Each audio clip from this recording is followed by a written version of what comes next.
Okay, Carrie asks, what about communicating with our companion animals while they are living? If they have anxiety or pain, how can we communicate with them to understand what is wrong or what is troubling them? Oh, good question. Um, we have to ask.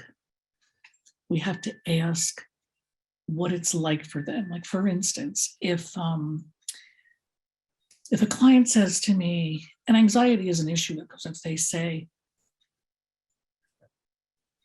when I take my dog to the dog park, they off leash, they run around with dogs and they're happy and they're fine and not an ounce of anxiety or upset or whatever. But when they're on a leash, all of a sudden they cower and they're upset and they're anxious. And I want them to be happy. What's going on? So my job in communicating this to them would be to, first of all, I wouldn't start with the problem. I would always, with the client's permission, compliment the dog on being so open and fun loving and whatever in the dog park. And then say something like, your mom's telling me that she noticed that when you're on leash, though, that sometimes you seem to be kind of anxious around, the other dogs or people that you see. What's that like from your perspective?